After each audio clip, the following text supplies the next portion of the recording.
শিৱায় নম ওম শিৱায় নম ওম শিৱায় নম।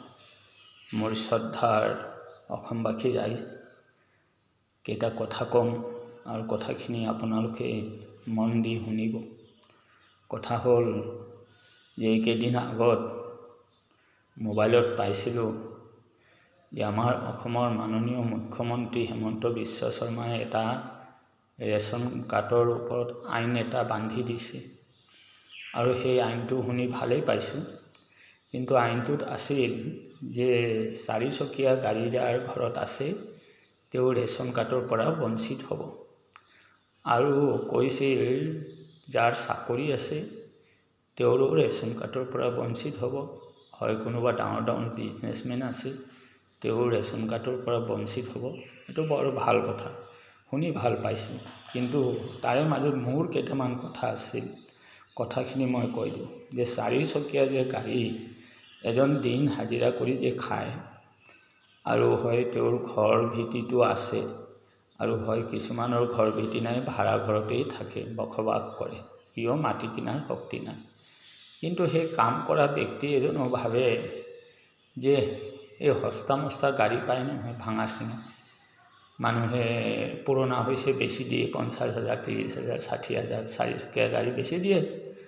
তেতিয়া তেওঁলোকে এইটো আৰু দুখীয়া মানুহ হয়, গাড়ী এটা আনি থৈছে, কিন্তু গাড়ীটো তেনেকুৱা যে সেই যে আপোনাৰ বনাব, গাড়ীখন বোলে ধুনীয়া মডিফাই কৰিব, সেই শক্তিও নাই। কিন্তু গাড়ীটো কিনি থৈ দিছে যে লাহে লাহে আমি গাড়ীটো কেতিয়াবা ঠিক কৰিম। কিন্তু সেইজন ব্যক্তিৰ ঘৰত যদি পৰিয়াল আছে আৰু যদি ৰেচন কাৰ্ডৰ পৰা বঞ্চিত কৰি দিয়ে, তেতিয়াহ'লে তেওঁৰ সংসাৰটোত দুখ আহিব নহয়, কষ্ট আহিব। আজি চৰকাৰৰ ৰেচন কাৰ্ডৰ পৰা বহুতে সহায় পাইছে। মোৰ কথা হ'ল সেই 4 চকীয়া গাড়ীৰ প্ৰশ্ন নাহে। মোৰ প্ৰশ্ন আহে যে যিবোৰ মানুহৰ আজি মাটি আছে 10 পুৰা 15 পুৰা, কাৰোবাৰ 20 পুৰা মাটি আছে, আৰু কাৰোবাৰ বোলে 5 পুৰা মাটি আছে, খেতি মাটি, তেওঁলোকেওতো ৰেচন কাৰ্ডৰ চাউল খাই আছে। আৰু তেওঁলোকে বিশেষ খেতি থকা মানুহে ৰেচন কাৰ্ডৰ চাউলটো নাখায়ে, চাউলটো আনে, পাৰিলে তেওঁলোকে বেছি দিয়ে। কিয় তেওঁলোকৰ ঘৰত লোকেল চাউলৰ ভাত খাব, এই ৰেচন কাৰ্ডৰ চাউলৰ ভাত কিয় খাব? মোৰ কথা হ'ল যে সেই 3 পুৰা 5 পুৰা মাটি থকা মানুহজন ধনী, না সেই 4 চকীয়া এটা যে ভঙা গাড়ী আছে ঘৰত সেইজন ব্যক্তি ধনী? আমাৰ মাননীয় মুখ্যমন্ত্ৰী নিজে অলপ চিন্তা কৰি চাওক যে কোনজন ধনী। মোৰ কথা হ'ল যে যিবোৰৰ মাটি আছে, আজি 10 পুৰা 5 পুৰা মাটি আছে, তেওঁলোকৰ বঞ্চিত হওক, আৰু যিবোৰ ধনী বিজনেছমেন চাকৰিয়াল তেওঁবোৰৰ বঞ্চিত হওক ৰেচন কাৰ্ডৰ পৰা। কিন্তু এই দুখীয়া কিছুমানৰ ঘৰত হয় গাড়ী এইকেইটা আছে, নোহোৱা নহয়, কিয় তেওঁ চলাব নোৱাৰিলেও ঘৰত কিনি থৈ দিছে যে কেতিয়াবা বনাই চলাম। সেইজন ব্যক্তি যদি ৰেচন কাৰ্ডৰ পৰা বঞ্চিত হয়, এইটো বৰ দুখ লগা কথা হ'ব। কিয় এটা আইন আগতো বনাইছিল, আইনটো আছিল এনেকুৱা যে আগতো মতা মানুহৰ নামত ৰেচন কাৰ্ড আছিল, পিছত বোলে মতা মানুহৰ নামত নহ'ব, বোলে মাইকী মানুহৰ নামতহে ৰেচন কাৰ্ড হ'ব। তেতিয়া মোৰেই বিশেষ কথা, মোৰ মানুহজনী নাছিল, মোৰ দাদাৰ, আমাৰ নবৌ নাছিল, ঢুকালে। তেতিয়া দাদাৰ ল'ৰা ছোৱালী ধেৰ, আৰু দাদা দুখীয়া, ময়ো দুখীয়া, তেতিয়াহ'লে আমাৰ বোলে ৰেচন কাৰ্ড নহ'ব।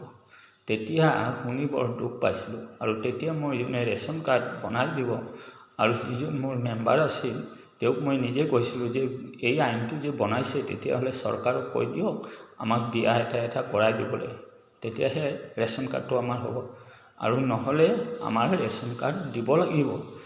সেই কিছুমান যে কথা, এই কথাবোৰ হয় ভুল বুজাবুজি হ'ব পাৰে।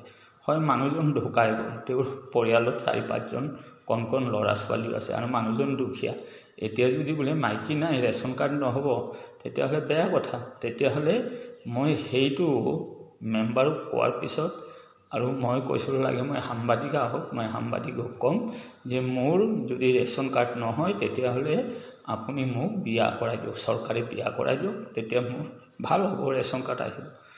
তেতিয়া মোৰ ৰেচন কাৰ্ড বনাই দিলে ছোৱালীৰ নামত। তাতেও অকণমান ভুল আছিল, সেই যোনে লিখিছে তেওঁলোকে অলপ ভুল চুল কৰি দিলে, মই শুদ্ধ কৰিব যোৱা নাই, কিন্তু মই ৰেচন কাৰ্ডৰ চাউল পাই আছোঁ। তে যিয়ে নহওক, কিছুমান যে কথাখিনি যুক্তিত ক'ব লাগিব, আৰু যুক্তি এৰি কথা ক'লে সেইটো আকৌ বেয়া।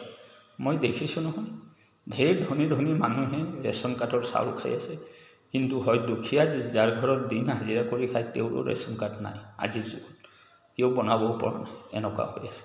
তেতিয়াহ'লে চৰকাৰক মই এটাই কথা কওঁ, মোৰ কথা কিমান শুদ্ধ হয় নহয় মই ক'ব নাজানো, কিয় মোৰ লিখা পৰা নাই, ভুল হ'ব পাৰে।